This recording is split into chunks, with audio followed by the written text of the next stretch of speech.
Bonjour. Oui, bonjour, je viens d'avoir un accident. D'accord, vous êtes à quelle adresse? On est sur la départementale 111 là. Et vous avez eu un accident seul? Non, une voiture en collision, elle a raté le stop. D'accord, il y a combien de blessés? Je crois qu'il y a 2 enfants, moi et une conductrice. D'accord, est-ce que tout le monde est sorti des voitures? Moi oui, et là-bas la dame non, la conductrice non, les enfants oui. On arrive, je vous envoie les pompiers. Ça marche, merci.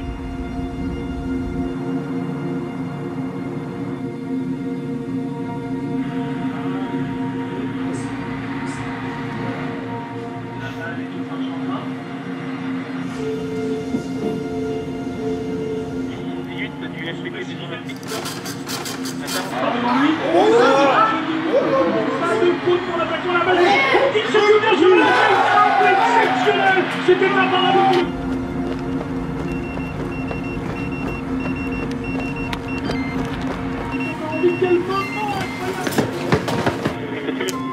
Départ VSRM, sens province Paris, TK 29 pour l'accident, VLGS.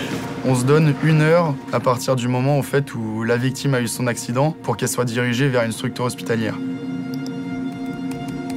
Chaque minute compte parce qu'on est dans une situation justement où il faut prendre en charge très très vite pour avoir le maximum de chances de survie. On n'est pas chirurgien, on ne peut pas ouvrir les gens, on ne peut pas les soigner, on ne peut pas stopper ce qui se passe à l'intérieur. Notre but, ça va être de sauvegarder l'état de la victime tel qu'il est, ne pas l'aggraver.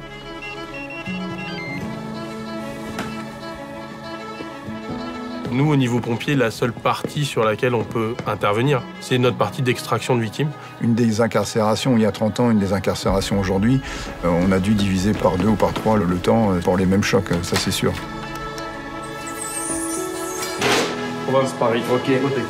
Sur mes premières interventions, je me souviens, les anciens nous disaient « Ah, ce soir, eh bien, on risque de faire les accidents de la route parce que les gens vont partir en week-end avec des fois des familles à bord d'un véhicule et qui prenaient des risques inconsidérables. »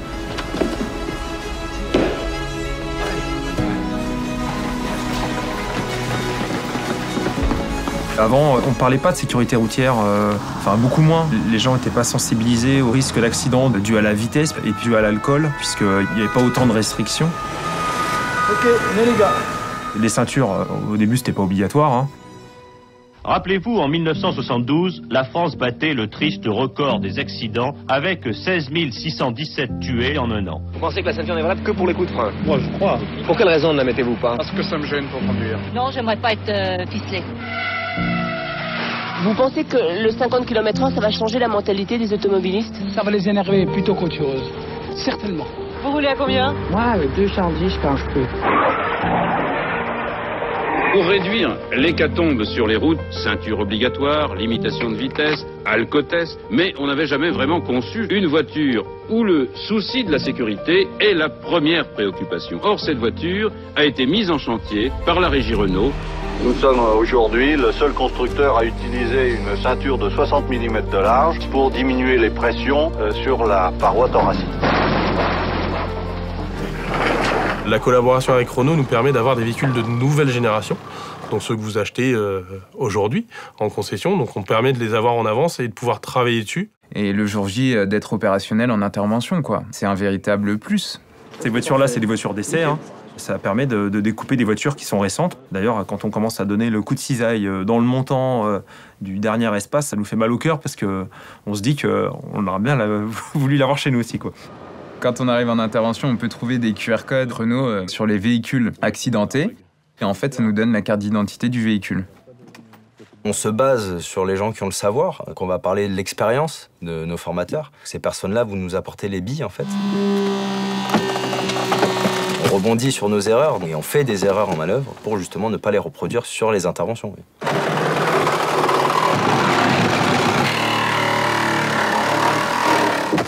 Le fait de s'entraîner, de répéter les gestes, etc., ça nous permet de gagner des minutes qu'on aurait pu perdre si on ne s'entraînait pas.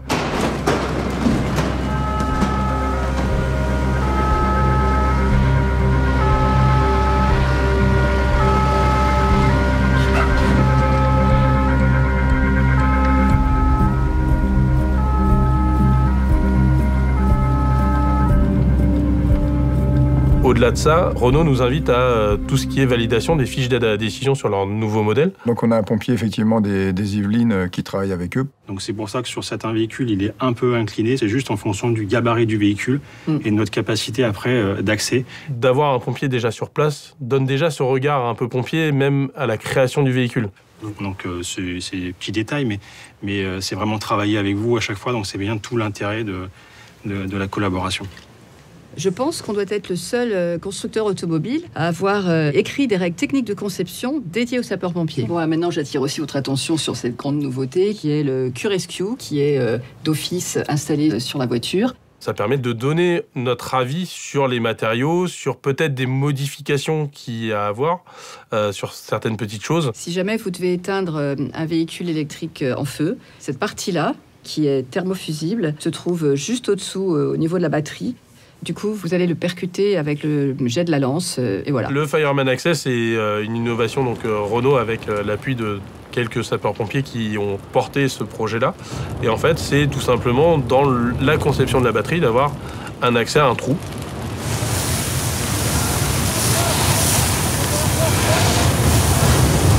On va la noyer et le fait de la noyer, là par contre, on va être efficace et on va pouvoir éteindre le feu.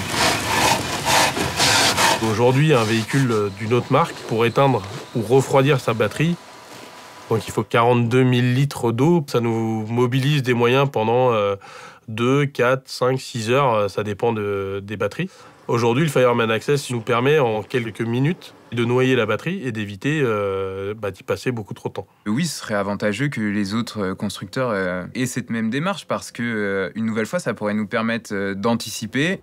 Toutes les secondes qu'on va pouvoir gagner sur intervention, c'est des secondes qui vont être mises à profit pour la sortie de la victime et la prise en charge rapidement de cette victime par une équipe médicale.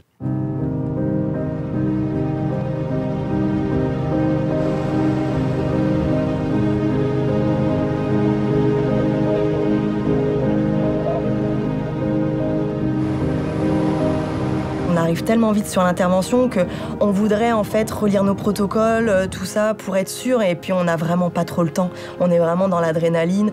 On parle avec son conducteur pour savoir comment on va procéder, selon où se positionne la victime, tout ça. Je lui dis comment on va faire. On travaille complètement main dans la main. Il y a une communication qui est constante. De toute façon, on ne pourrait pas travailler sinon.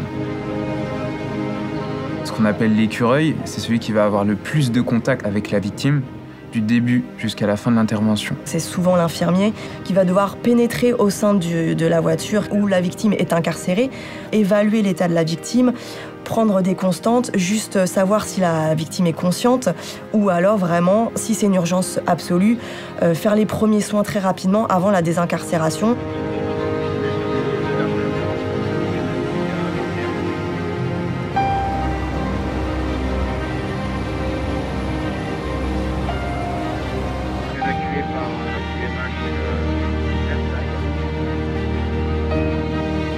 Moi, personnellement, quand j'interviens, j'arrive à faire abstraction de ce qui se passe, du contexte, prendre en charge la victime, que ce soit un enfant, une femme, un homme, qu'elle soit enceinte, âgée, peu importe. Et je vais arriver à garder ce côté professionnel. Par contre, la décharge, elle se fait souvent plus tard. Faut pas trop se mettre à la place des victimes parce que sinon on s'en sort pas. Faut se blinder en fait, tout simplement, pour éviter ça. Chacun a son mécanisme de défense en fait. Il y en a qui s'en détachent beaucoup et qui en parlant rigolant pour s'en détacher. On a chacun notre moyen en fait de prendre du recul face à la mort. Moi je l'ai pas encore trouvé. Comment je fais? Je fais. Je sais pas, je vais sur le terrain et puis j'essaie de me dire que je vais réussir à gérer la situation, que je suis là pour ça et puis que si j'ai besoin, j'aurai de l'aide.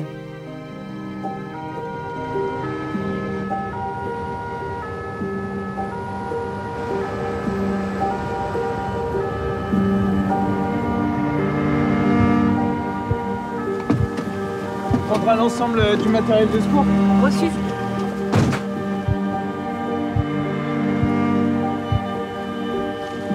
Il y a une victime désincarcérée, a priori urgence absolue. Ok. T'as regardé s'il y a quelqu'un dans la voiture? Ok.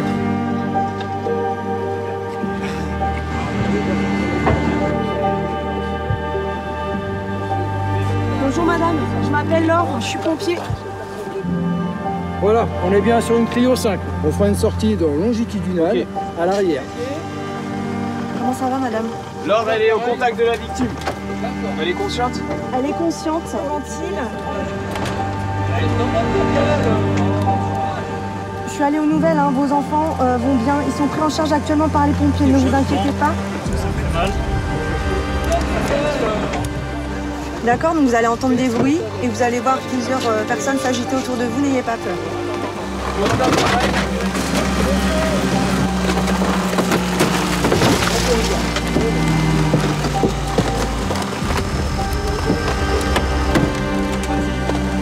Est-ce que ça va les douleurs? On va procéder à l'extraction de la victime. Vous enlevez vos gants de travail. On va passer en gants propres. Rémi au bassin, passe Alexandre, prends les épaules, Damien, prends les autres épaules. Vous allez sortir dans de bonnes conditions rapidement. Équipiers, vous êtes prêts? Sortir, hisser la victime sur le plan dur.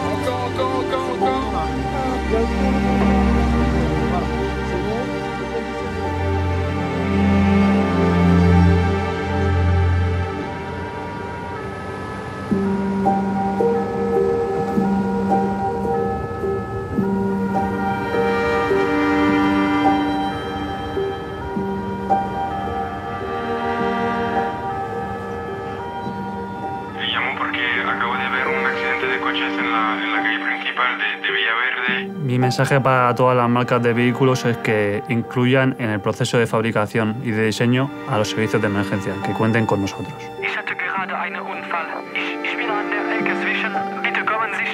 Die Zusammenarbeit mit Renault ist sehr, sehr wertvoll für uns als Feuerwehren. I think Renault set a little bit of a challenge to the other manufacturers. Emergenza, come posso aiutarvi? Hallo, worum geht's?